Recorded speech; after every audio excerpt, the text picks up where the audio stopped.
Assalamualaikum warahmatullahi wabarakatuh. Perkenalkan, nama saya Alisha Azaliyah Wajri dari NIM 2042508 dari kelas A Pendidikan Islam Anak Usia Dini Fakultas Tarbiyah dan Ilmu Keguruan. Di sini saya akan menjelaskan secara ringkas tentang materi moderasi beragama yang saya ambil dari buku yang berjudul Filsafat Agama dan Nilai-Nilai Moderasi Beragama milik Profesor Dr. Haji Muhammad Syarifuddin, SHMH, Ketua Mahkamah Agung Republik Indonesia tahun 2024, yang ditulis oleh Profesor Dr. Andes Haji Amran Suadi, SHMHum MM CPARB tahun 2024. Di dalam buku Filsafat Agama dan Nilai-Nilai Moderasi Beragama pada bab 5 halaman 153 sampai 195 itu membahas tentang moderasi beragama. Kita langsung masuk ke pembahasan. Yang pertama, pemahaman terhadap moderasi beragama. Secara etimologi, moderasi di dalam bahasa Indonesia merupakan adaptasi dari bahasa Inggris, moderation, yang sering digunakan dalam pengertian average atau rata-rata, core yang berarti inti, standar untuk baku, atau alik atau tidak berpihak.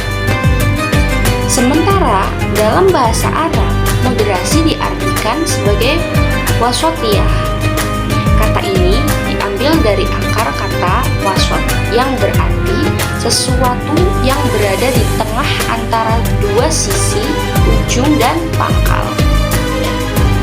Secara terminologi, dalam buku Moderasi Beragama yang telah diterbitkan oleh Kementerian Agama, itu istilah wasatiyah atau moderasi beragama didefinisikan sebagai cara pandang, sikap, dan perilaku selalu mengambil posisi di tengah-tengah, selalu bertindak adil dan tidak ekstrim dalam beragama.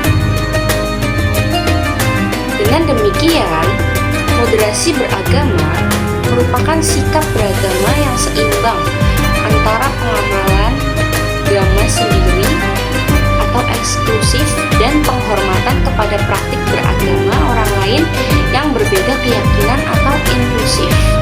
Moderasi beragama merupakan pilihan proporsional karena tidak ekstrim atau tidak berlebihan dalam agama. Sikap tengah-tengah, adil, dan seimbang dalam beragama ini mewujudkan dalam pikiran, sikap, dan perilaku. Stephen R. Covey and Brick and Land mengartikan wasatiyah ini sebagai the mean point between two extreme atau titik tengah antara dua kutub ekstrim. Falsafah moderasi atau wasatiyah diibaratkan oleh Muhammad Al-Maidani adalah laksana titik puncak pertengahan pada sebuah bangunan piramida, di mana posisi tersebut merupakan titik temu antara dua garis miring yang berasal sekaligus mengarah pada jalur berlawanan. Secara sederhana dapat digambarkan sebagai berikut. Dalam Islam, wasatiyah merupakan karakter ajarannya, baik pada aspek akidah, ibadah atau syariat maupun akhlak. Konsep wasatiyah merupakan penjelmaan dari konstitusi ilahi atau dustur ilahi yang diamanatkan dalam banyak ayat di dalam Al-Quran, seperti di surah Al-Baqarah ayat 143.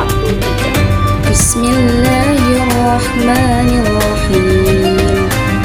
Wa kadzalika ja'alnakum ummatan wasatan litakunu syuhada'a 'alan nas, yang artinya, dan demikian pula kami telah menjadikan kamu umat Islam, yaitu umat pertengahan, agar kamu menjadi saksi atas perbuatan manusia. Moderasi beragama hadir dalam rangka menyeimbangkan banyak hal dalam kehidupan beragama.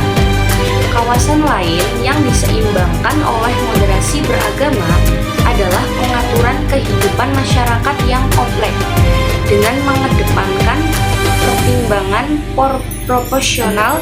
Islam mengajarkan aspek-aspek wasatiyah dalam rangka menjaga kerukunan, ketentraman, dan keadilan.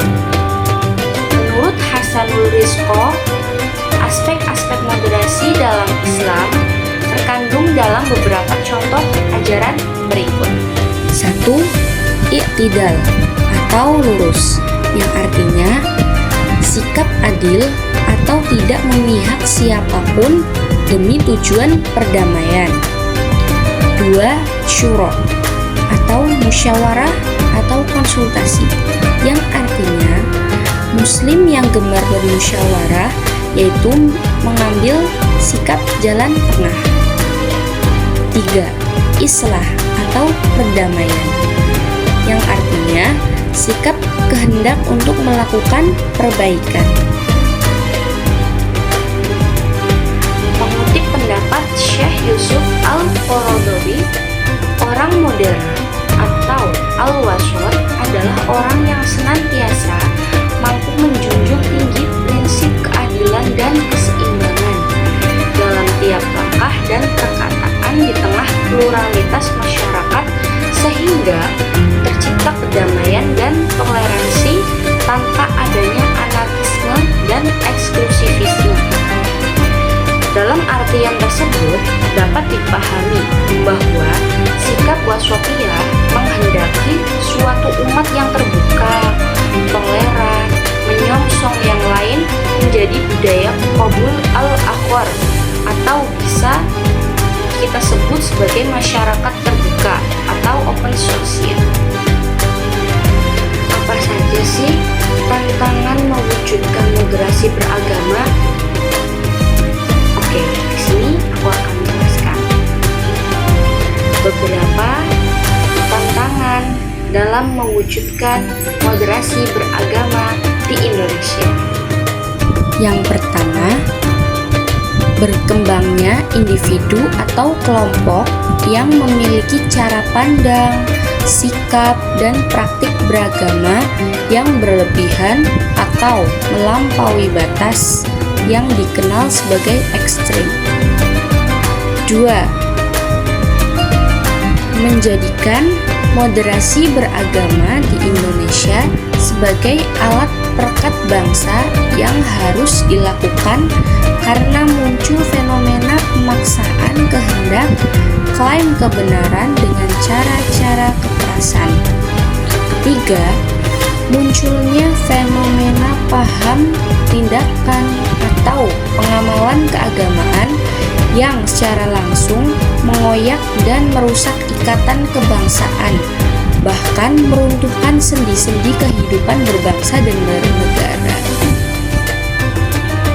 Ketiganya bisa disoroti dari 4 perspektif sebagai indikator moderasi beragama. 1. Komitmen kebangsaan. 2. Toleransi. 3. Anti kekerasan. Dan 4. Terkait akomodasi terhadap budaya lokal.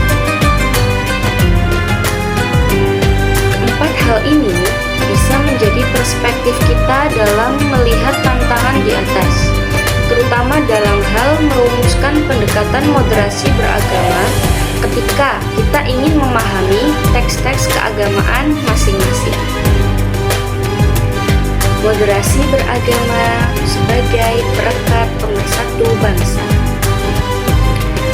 Moderasi beragama merupakan usaha kreatif dalam mengembangkan sikap keberagaman di tengah berbagai desakan ketegangan atau constraint seperti antara klaim kebenaran absolut dan subjektivitas, antara interpretasi literal dan penolakan yang arogan atas ajaran agama, juga antara radikalisme dan sekularisme.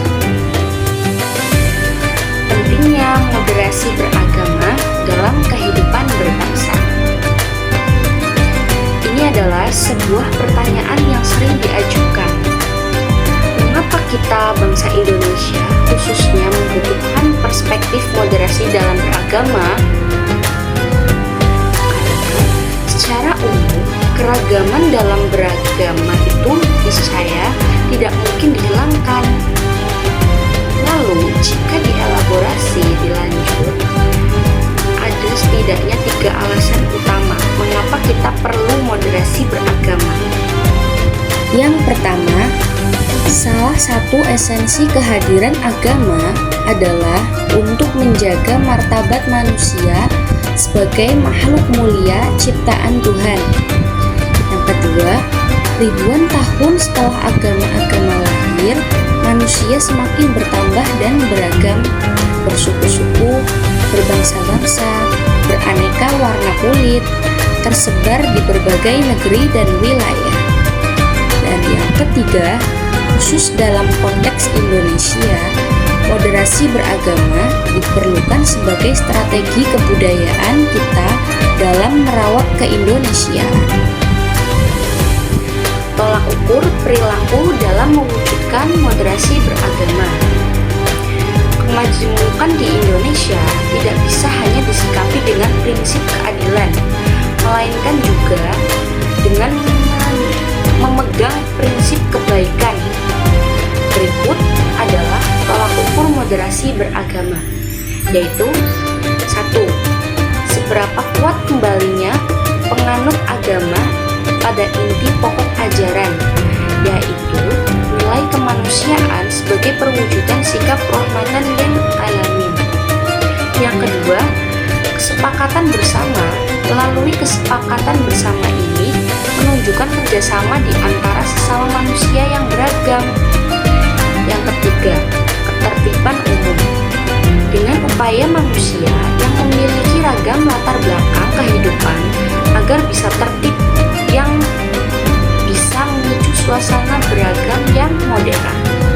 Yang keempat, saling memahami perbedaan beragama, mempunyai kedudukan yang setara dalam kehidupan berbangsa, dengan saling menghormati ajaran agama masing-masing dan memberi kebebasan untuk menjalankan amal ibadahnya dengan tidak mengganggu umat beragama lainnya, apalagi mencaci. Dapat disimpulkan, moderasi beragama adalah sikap tengah yang adil, seimbang, dan tidak berlebihan dalam beragama. Sikap ini menekankan toleransi, keadilan, dan penghormatan terhadap perbedaan guna menjaga kerukunan dan persatuan bangsa. Dengan menerapkan nilai-nilai moderasi, kehidupan beragama menjadi damai, harmonis, dan sejalan dengan prinsip kemanusiaan serta keindonesiaan. Penulis berpandangan bahwa moderasi beragama merupakan proses memahami sekaligus mengamalkan ajaran agama dengan benar, secara adil, dan berimbang. Moderasi beragama sebagai sikap menghindari perilaku ekstrim atau berlebih-lebihan dalam mengimplementasikan ajaran agama dengan tanpa memedulikan agama dan keyakinan orang lain. Moderasi beragama bukan memoderasikan substansi agama, karena agama itu sendiri sudah mengandung prinsip moderat, yaitu keadilan dan keseimbangan yang universal. Punya sikap saling menghormati, tapi tidak pula bersikap sinkretisme dalam mengamalkan ajaran agama. Wallahu a'lam. Sekian ringkasan materi yang bisa saya sampaikan. Semoga bisa bermanfaat untuk kita semua. Mohon maaf bila ada salah ataupun kurangnya dalam pengucapan. Terima kasih. Syukron. Wassalamualaikum warahmatullahi wabarakatuh.